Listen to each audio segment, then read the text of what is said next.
Hello friends, তো আজকে আবারও তোমাদের কাছে একটি রেসিপি নিয়ে চলে এসেছি। আর আজকের রেসিপিটি হলো খুব সহজ পদ্ধতিতে মুসুর ডালের এই রেসিপিটা। আর যারা একদম মুসুর ডাল পছন্দ করো না, এভাবে একবার করে দেখতে পারো।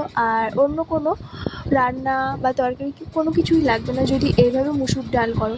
তো দেখো এখানে আমি আগে থেকে টমেটো, পেঁয়াজ, রসুন, আদা ভালো করে ছোট ছোট করে কেটে রেখেছি। আর মুসুর ডালটা ভালো করে ধুয়ে রেখেছি। এখন আমি মুসুর ডালটা নিয়ে নেবো একটি কড়াইয়ের মধ্যে। এবার এর মধ্যে সমস্ত উপকরণ আগে থেকে কেটে রাখা টমেটো, পেঁয়াজ, কাঁচা লঙ্কা আর রসুন দিয়ে দেব।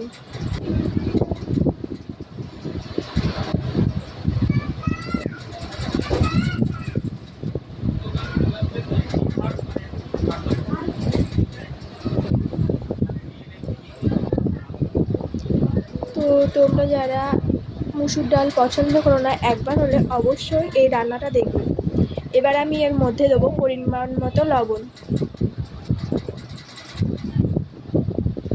পরিমাণ মতো হলুদ,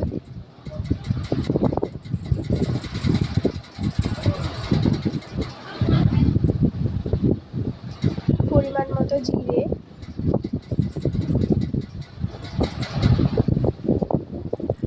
পরিমাণ মতো লঙ্কা গুঁড়ো।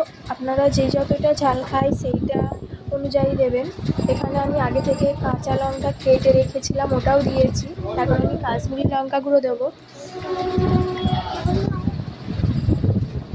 আর সর্বশেষে দিয়ে দিচ্ছি সর্ষের তেল। এবার এখন আমি এটাকে ভালো করে হাত দিয়ে চটকিয়ে মিক্স করে নেবো। তারপরে এখানে আমি জিরে গুঁড়ো দিতে ভুলে গেছিলাম, তাই একটু জিরে গুঁড়ো দিয়ে দিলাম। এখন আমি ভালো করে মিক্স করে নিচ্ছি। আর মিক্স করা হয়ে গেলে পরিমাণ মতো জল দিয়ে দেবো।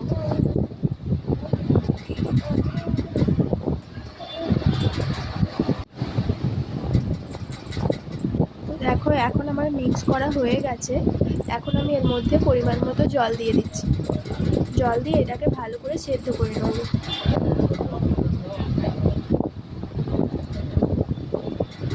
আমি এখানে ইন্ডাকশানটা প্রথমে বন্ধই রেখেছিলাম, তারপরে সব মিক্স করে জল দিয়ে তারপরে অন করেছিলাম। তো এখন দেখো মিক্স করা হয়ে গেছে। এখন আমি ইন্ডাকশানটা অন করে দিচ্ছি।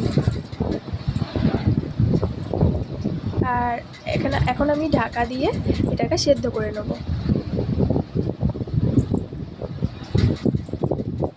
তো দেখো এখন ডালটা খুব ভালোভাবে সেদ্ধ হয়ে গেছে, তোমরা বুঝতেই পারবে। আর